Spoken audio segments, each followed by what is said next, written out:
It is time.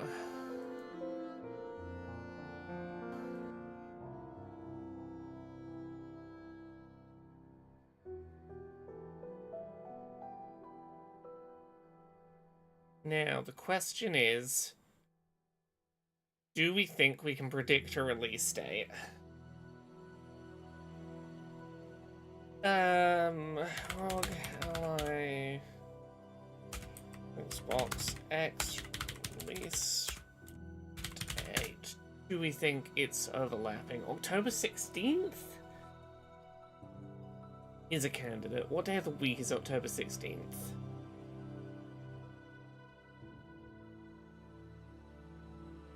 About 2 months away. It is a Thursday.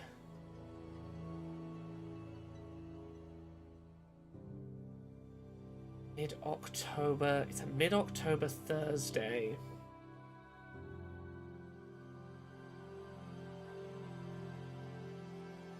Is there anything else releasing on October 16th that would clash?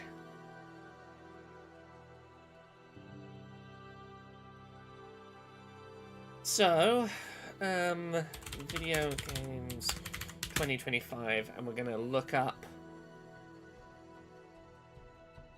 release dates currently announced. Is there anything else on or around October 16th that would clash? Because my heart wants to say it's sooner than that. I want to say like September, but I think the thing that the marketing tie that I think would make sense would be the Xbox ROG Allies. Hey, NK Man. Hey, Gumbo Master. About 10 minutes and we'll know. Do we have a release date for this damn fucking video game yet? May. Why do you hope it doesn't come out in September? June. July.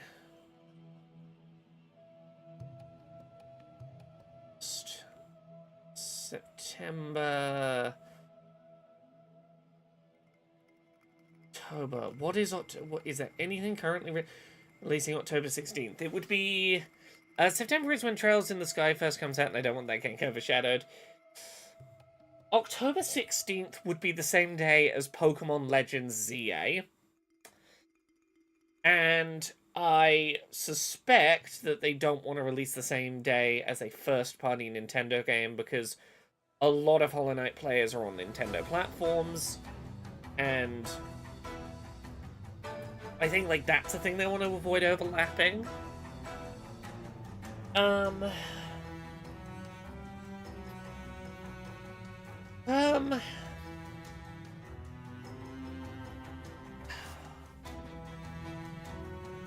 If they went, like, a week earlier, so, like, the 9th or 10th?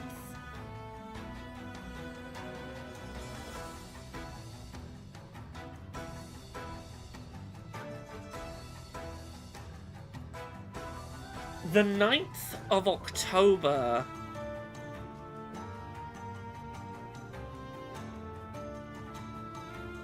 The 9th of October would be a quiet day to release it. It'd be a Thursday, about 2 months out, or 6 weeks out.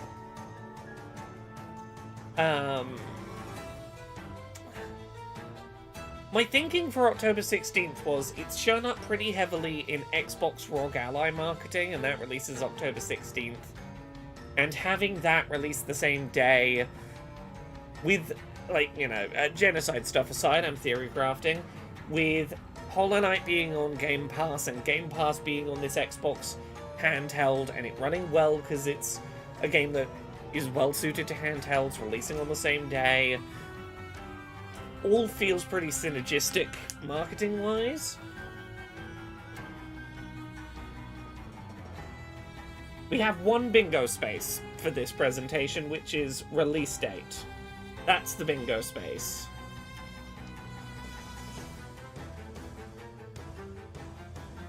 Izzy says, I'm ready to lose all the Fantasy Critic points. This game is where all of my fucking hopes for Fantasy Critic are this year. I've had, like, 1, maybe 2 games come out in Fantasy Critic so far this year. I am so end of the year, loaded. Let me look. What do I still have coming out this year for my Fantasy Critic? Because I'm currently in last place on Fantasy Critic, but I am expected... My projected points puts me in second place. Let me look. I'm in 8th place right now and predicted to be in 3rd place when all of my games come out. I have still to release this year Hollow Knight Silksong, Metal Gear Solid Delta Snake Eater, Ninja Gaiden 4, Hyrule Warriors Age of Imprisonment, The Outer Worlds 2, Borderlands 4. I got some big shit to drop, but this is... I think if there's any chance of me getting, like, a 90 plus on a thing, it's probably this. I think this is going to be the closest to me getting a full 100 on something. I don't know if they said it'll be out by the time the Ally drops, or if it came out the same day as the Ally, would that mean by the time the Ally drops? Probably. You could probably say that. I'm curious about the Schreier expose, but I don't know whether I'm going to have time to hang around and read a full Schreier expose on stream today.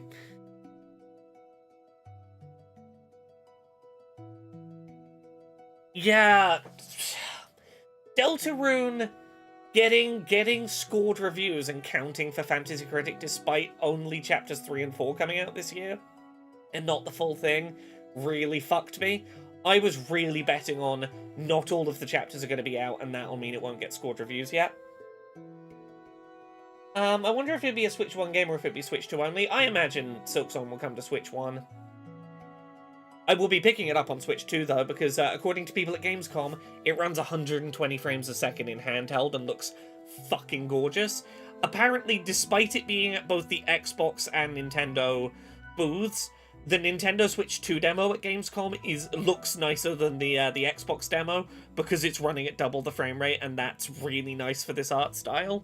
I've seen a lot of people going, oh, fuck, I need to play this on Nintendo, and that's cool.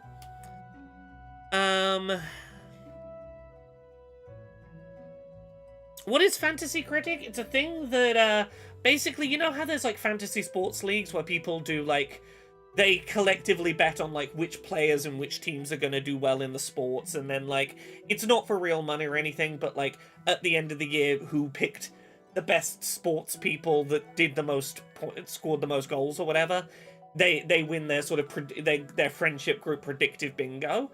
We've been doing one of these over on Discord this year, where we took it in turns drafting games that we thought would review well at the start of the year, like in the first week of January, trying to predict what the well-reviewed games of the year were going to be. And one game that we thought either would get delayed into next year or would review badly. And then at the end of the year, we see who had the best predictions. That being said, it was a weird one for me doing Fantasy Critic this year for predicting review scores, because obviously I know about a bunch of games before they're released. I do accessibility consulting work. That means I sometimes see games like 2-3 years before they come out. I do mock review work, where sometimes like a year to a year and a half early, I play a game, write a review so that the devs know, if this came out today, what would the reviews be like so they know what to work on. I can tell examples of that, like Hellblade 2 Senua's Saga. I played that considerably before its release. I can't say which ones this year that impacted, but I made an agreement with all the people in Fantasy Critic that I wouldn't bid on anything that I had worked on, because, like, I already there would have a heads up on knowing, is that game good or bad? Like, an example, I couldn't bid for South of Midnight, for example, because I did mock review work on that probably a little over a year before it released. So, like, because I already knew what I thought of that game, I would have an unfair advantage if I decided to bid or counter-bid or not bid for it. But I was like, I'm not allowed to touch anything in the bidding process that I have secret insight on if it's good or not, which made it hard for me to find stuff I could bid for, because, like, some of the big ones this year were not available to me as a Fantasy Critic. Yeah, Claire Obscure Expedition 33 and Deltarune are both real good picks for you, but yes, you counter-picked Silksong, which is gonna be rough for you.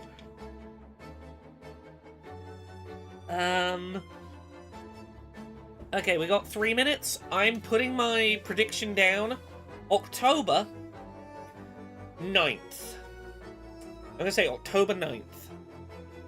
I was originally going to say October 16th to line it up with the Xbox ROG Ally, but people are insisting Xbox said it will be out before the Xbox ROG Ally, not on the same day. So I'm going to go 1 week before the Xbox ROG Ally. It's a fairly quiet day. I'm going to say October 9th.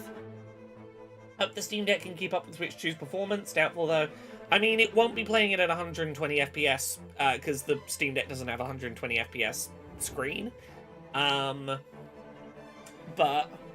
I mean, it'll probably run a good stable 60 on Steam Deck, which is, you know, will still look very nice.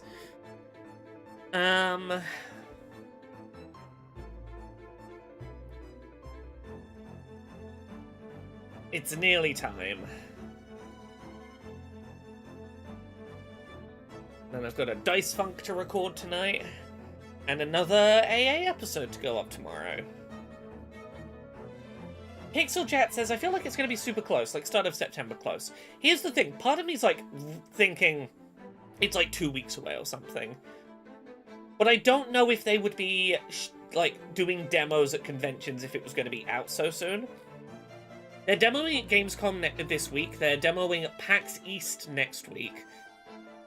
So like, I feel like it's got to be at least past PAX East. I don't think there's any world in which it shadow drops today, because otherwise I don't think it would be taking the booth space the way that it is.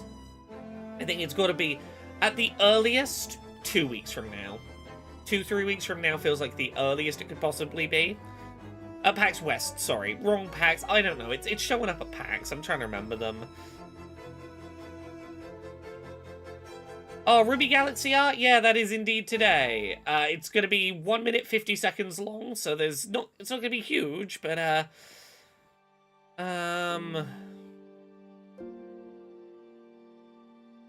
did you see that Star Trek Voyager game got announced? No! Voyager's one of my favorite Star Treks, so I'll go look that up. Yeah, Silksong was meant to be a New Game Plus for Hollow Knight. Yeah, but it's expanded beyond that. I do want to know the gist of that Jason Schreier expose about, like, what the fuck went down with this game. Yeah, Genevieve Graves, I think you're correct. I think pressure of expectations is probably the... I think we're going to read that Jason Schreier thing, and it's going to turn out, like, people's expectations for this to be, like, the new most anticipated game in history, the new, like, Half-Life 3 equivalent, is going to be the thing that, like, pressured them to make it bigger and bigger and bigger until it had to get pushed. They felt like it had to get bigger and bigger, and it ballooned out of scale, and they had to wrangle it back again, and...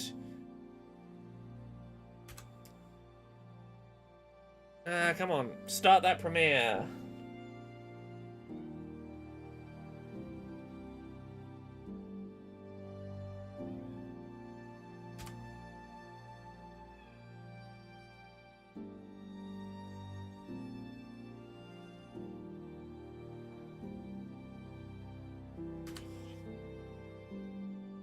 Oh, there we go, there we go. It's playable. The video is playing.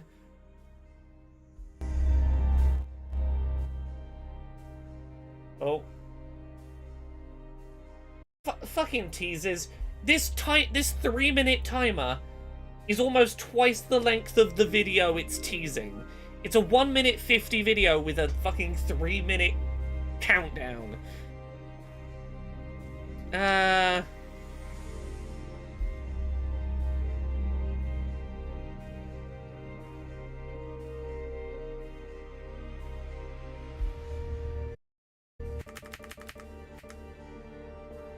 I mean, that's where we're at. I don't think double speeding it still works. I can't imagine. Oh! Apparently it does? What are the headlines so far? There's a timer.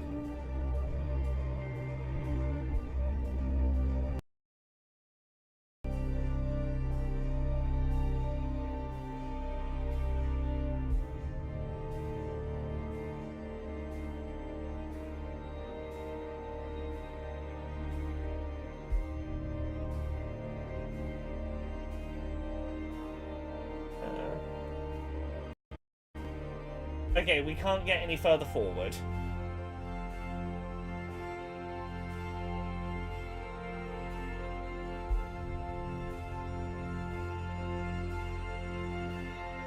Maybe, I guess, question mark. Faster on Wheels, the short version, there was a game called Hollow Knight. Hollow Knight is a very well-loved, hand-drawn art style Metroidvania.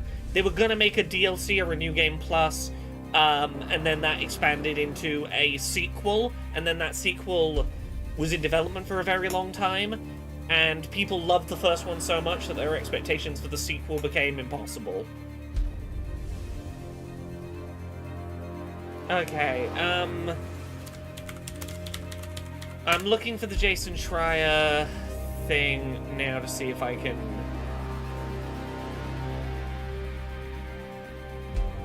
Has Schreier posted yet?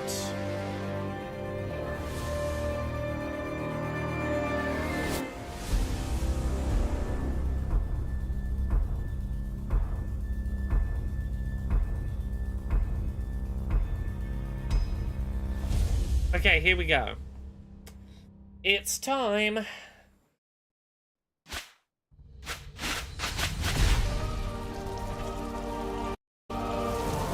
We have about 2 minutes of this and probably a release date. I'm gonna say October 9th. I'm gonna say it's gonna release same day on all platforms. PC, consoles, Mac, Linux.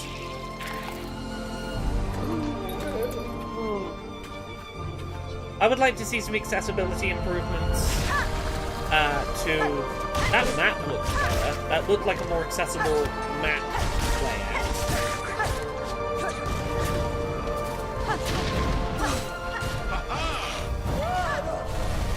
Accessibility wasn't great on the first game. It was like a decade ago now. It was a very difficult game with not a lot of tools in place to help if you found it difficult. Specifics, it's been a while. 200 enemy types. 40 bosses.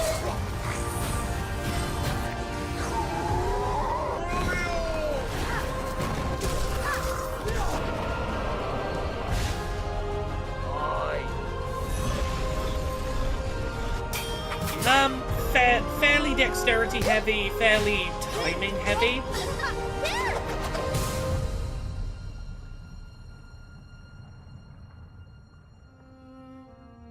It was a fast-paced melee. Oh, it is September. Okay. Yeah, it's a September 4th. Okay, that's... What, 2 weeks today. You know what? Called it. Whoever in chat said early September, I did agree with you that, like, 2 weeks from now was about the earliest they could do. It couldn't be sooner than that. Okay, let me see if Schreier's piece is up, because I do want to know what the delay was. Like, I'm curious about that piece now. It took... often games that take 7+ years to make are played by mismanagement and painful burnout, but for Silksong, Team Cherry was having a blast. They still are. Okay, I'm going to do my best to, like, do a quick read of this, Team Cherry, the Silksong story. Give me a second to, like, make it a manageable size that I can put it on my screen. Oh, it's on Bloomberg. Is it going to be paywalled? Please don't be paywalled. Okay,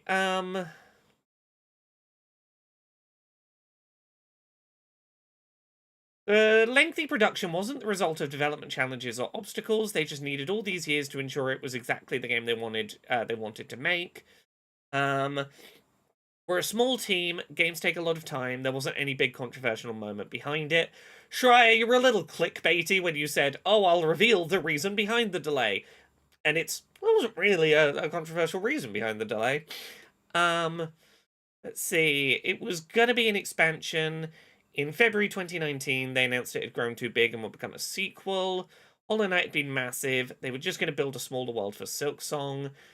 There was an elaborate quest system that would allow players give reasons to players to backtrack and revisit old locations.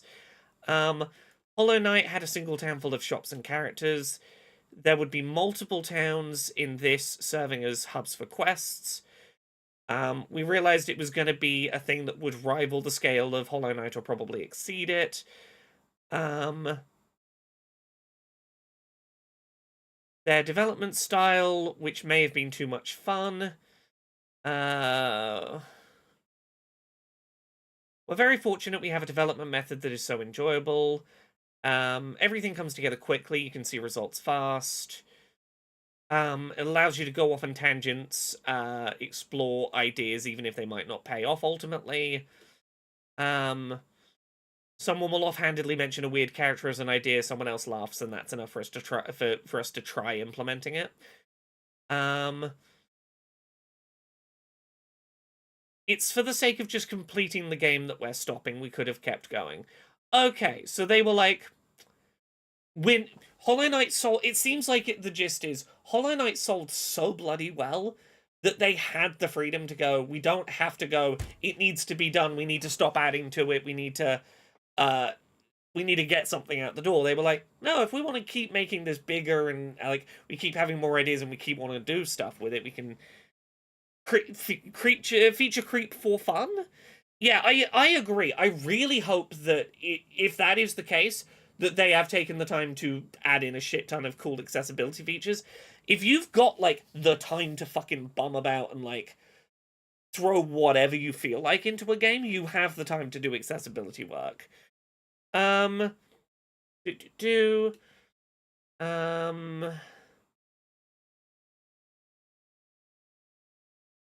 We felt like continued updates were going to sour people on the whole thing, because all we could really say is we're still working on it.